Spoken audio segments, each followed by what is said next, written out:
It's another Sunday evening when mental and physical relaxation are key in preparation for a new week of work and other activities. We are ready to make this outing memorable as we have in our kitty stories of multiple flavor, from a pulling out parade to a story of harvesting the onion. And welcome to Sunday News Rendezvous. I am Chiegono Arrow. Do not forget that you can watch us live on our YouTube channel at Enugu. And we begin with the hard news segment. Ogugu Community Health Center in Ogugu local government area of Enugu State, renovated and equipped by Fabian and Gloria Nweke, has been officially inaugurated for public use to improve the quality of healthcare for Ibite community. Chimaruke Ugu was there. For the glory of God, we got this. Commissioning the rehabilitated Ogugu Health Center, the member representing Aniri, Ogu, and Oji River Federal Constituency, Anayo Onwebu, said the project came at a time when access to quality healthcare is becoming a Herculean task. He thanked the visionary of the project for complementing the efforts of government in providing basic amenities to the people. You can see where we're standing, you can see the environment, and I promise them that within the next 2 weeks, we'll come and improve this environment for them. I've also pledged that we need to collaborate with them and see that there is steady water supply in this medical center.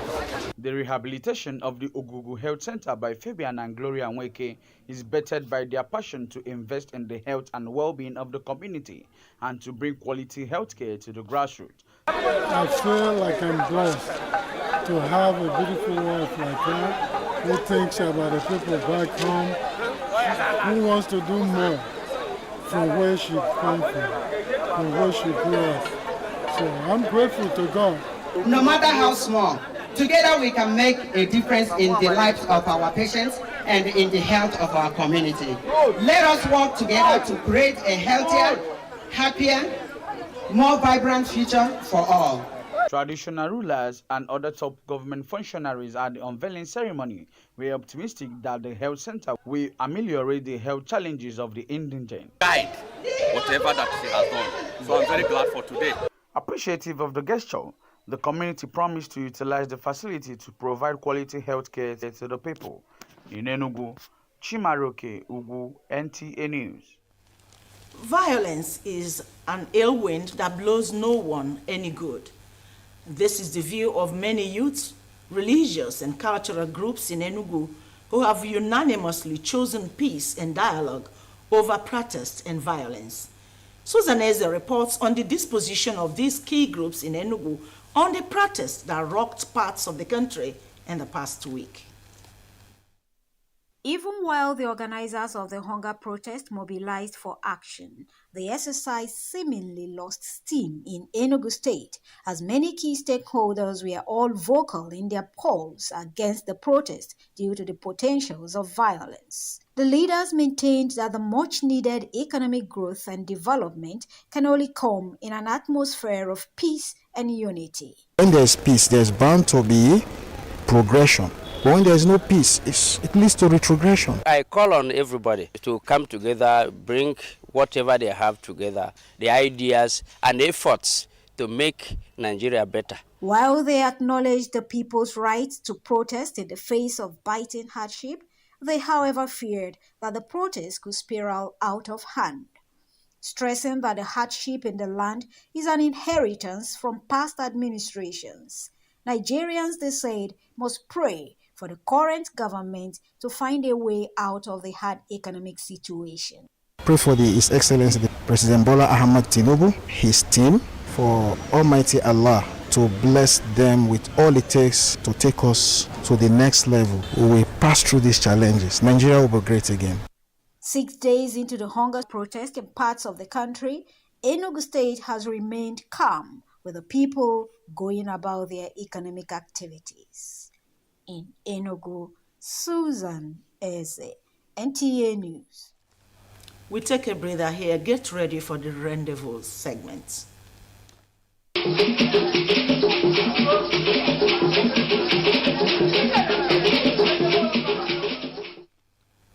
Here we go.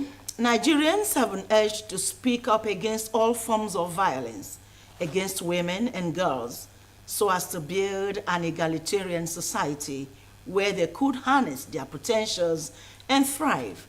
The wife of the Vice President, Nana Kashim Shettima, was speaking at the flag-off ceremony of the 2024 August meeting held in Enugu. Chika Ogugu was there. Acknowledging that the yearly August meeting has made positive impact over the years through women empowerment and community development, the wife of the Vice President, who represented the First Lady of Nigeria, noted that the yearly event is in line with the federal government's Renewed Hope initiative aimed at empowering women economically and breaking all barriers of development. She described this year's theme, Eliminating Abuse to Foster Healthy Society, as a clarion call for all to appreciate women whose valuable contributions can help shape the society. We are working tirelessly toward a better life for families. The scope of our programs covers education, social investment, agriculture, health, and economic empowerment. Wife of Enugu State Governor said the August meeting serves as a platform for advocacy and community development. She said the reason for this year's social bonding is for women to rub minds, share experiences and ideas to address challenges bedeviling them in the society. I have been hugely inspired for this Renewed Hope initiative, which has to a large extent stirred the spirit of self-reliance. Educative speeches on glaucoma need to end open defecation and embrace hygiene sanitation. Highlight was the inspection tour round the exhibition stands and march past by women from the 17 local government areas.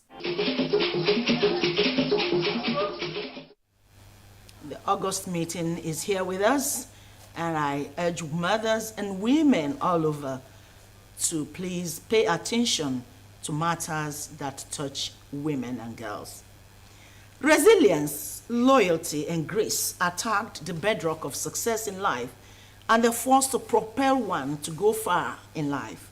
A golden word of advice from retired Deputy Corps Marshal Bisi Kazim while delivering the 11th valedictory lecture series of the Corps, tagged How I Thrived Working Closely with 3 Corps Marshals in the Federal Road Safety Corps. Oyeyemi Ajayi tells us more. It was indeed a time of reflection for the former Deputy Corps Marshal training Bisi Kazim, who chronicled his journey from being the first Assistant Route Commander to rise through the ranks to becoming a Deputy Corps Marshal of the Corps, as well as the first ever Corps Public Education Officer to work with 3 Corps Marshals, aside being the first person to serve as head of operations at the zonal level for the longest period of time. For those of you still in service, I urge you to always remain loyal and committed to our country, the agency and superiors. If you are considered disloyal or far to undermine your superiors, you will not go far. While commending the retiree, the Minister of Interior, Olubumitunji Ojo, and the Corps Marshal, Sheikh Mohammed, described him as an embodiment of charisma, leadership, and an accomplished media guru who goes any length and stops at nothing to ensure he achieves everything he sets out to do. Our able DCM, your unwavering commitment and invaluable contribution to the Federal Safety Corps have been nothing short of exemplary and extraordinary. You didn't shut the door against future generations. You open the door for better participation in the future. That is a legacy. You have created a legacy. And I want to believe that if those he left behind can emulate the way and manner he conducted himself while in service, then the Federal Road Safety Corps will be better for it.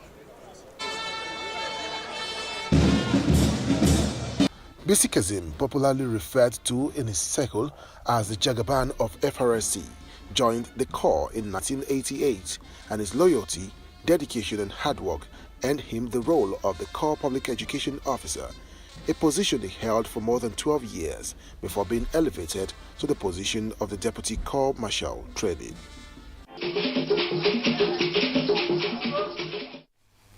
Oh, it's good to retire in good health. Congratulations there. Words like harvesting, buying, and selling are often applicable to goods and services in the market. But when they are used on human beings, then must be something fundamentally missing somewhere. This is the weird story of some supposed mothers and orphanages whose stock-in trade is child harvesting. Yes, child harvesting.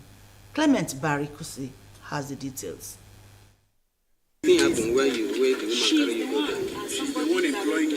Because I can't believe. Okay, you can't believe.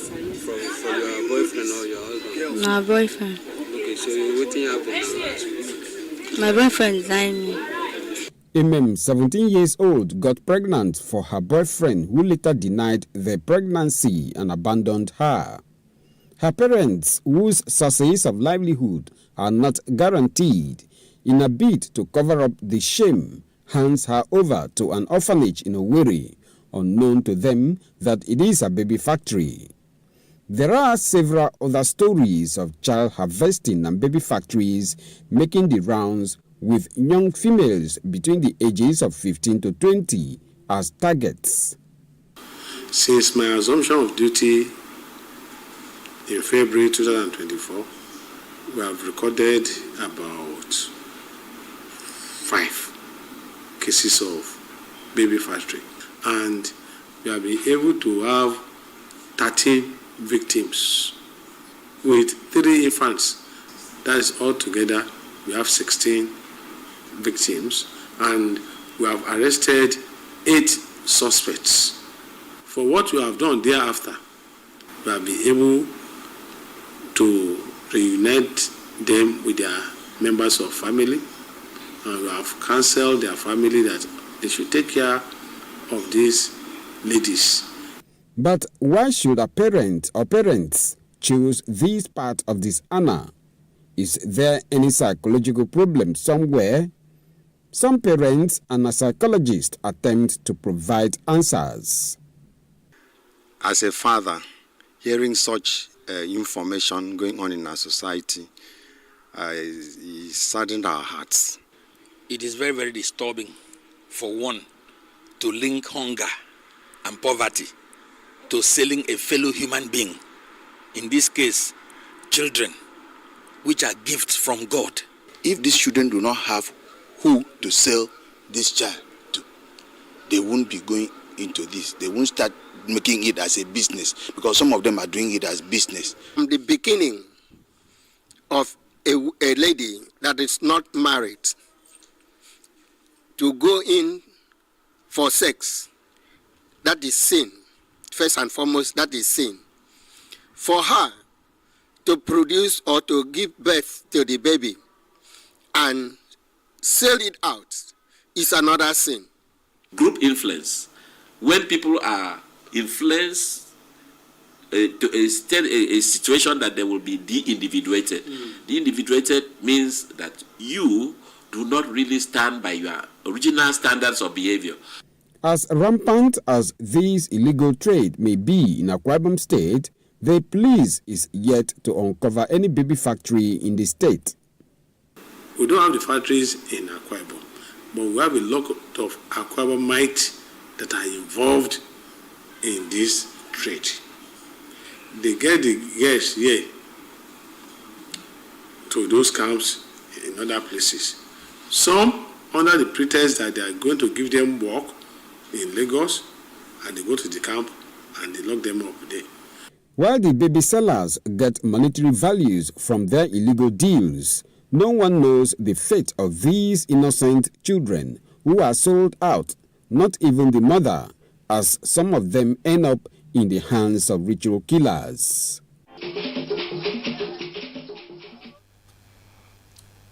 What can I say? The days are evil. Be careful wherever you are and whoever you are. Street hawking has over the years become a regular sight in the society, and teenagers are mostly seen engaging in it with the aim of raising money to meet family needs. However, with the growing security concerns and all the society factors, observers say these teenagers are risks, and Priscilla Odazo in this story tells us the way to go. News that many families have cultivated the habit of sending their children or house helps, mostly teenagers, to indulge in hawking of food items and other ways to make ends meet. And in Makurdi, the Benue State capital, boys and girls in their teens are seen in major streets and markets hawking. Their reasons for hawking is all about survival. Hungry now they sell pure water. I want to sell to help my parents. I'm working because I want to help myself. I can buy anything that I want without asking my parents or stressing them for anything. Though daunting for families due to the harsh economic realities, some parents say the trend is dangerous and risky. Personal shop. For others, the full implementation of the Child Rights Act will go a long way towards protecting and giving the child a bright future.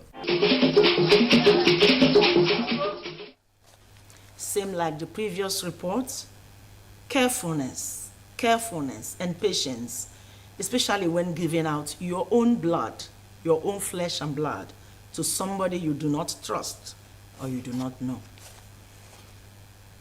The best measures to adapt to adjust to the economic reality on ground is prudent spending.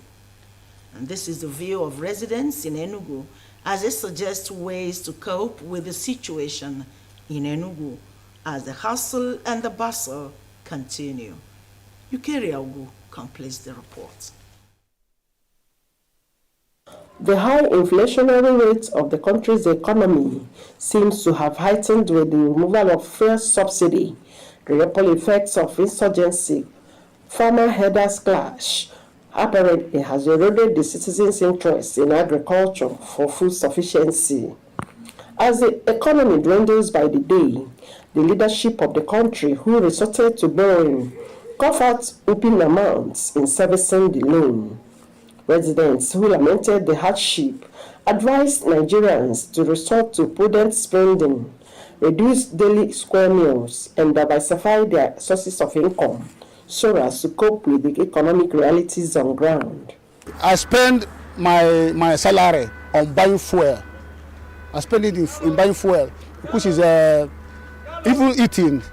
I find it difficult to eat 3 square meals now. So the best way is to reduce their expenses. We are coping through the eye of the needle. Our children are no longer going to school because of bad government and followers in government. That little packet of Milo, which used to sell for 100 naira, is now 200. The little milk is now 250. Just a moment ago, the bread I would have used for tea in the morning, I'm chopping it just like that now. On the way forward, respondents have urged the federal government to take steps to revive the economy, import food items, and provide adequate security. The economy should be made to be favorable to the common man so that the take-home pay can take you home. A situation whereby you collect your salary as your take-home pay and they can't take you home, then the aim have been defeated. It's not about increasing salary. If you increase salary, they will still tax you and take away some of them from tax. It's about trying to see how you can make prices of things to come down. And one other thing government should do is government should on themselves. Others, not just the federal government, even state governments, they should import food. It is the view of many that government has since the implementation of the various economic reforms so as to save the citizenry from abject poverty. Prudent spending, that is cutting your coats according to your size. It's not a sermon anymore, it's a mantra. Everybody carries it behind their heads. And this is where we draw the curtains tonight on this week's edition of News Rendezvous. I would be glad if you had cause to smile tonight, or rather, be thought-provoked. Be that as it may, it is the pleasure of the operational crew here in the studios of NTA Enugu to wish you a beautiful week. Stay safe and remain strong in faith. Good night and God bless you.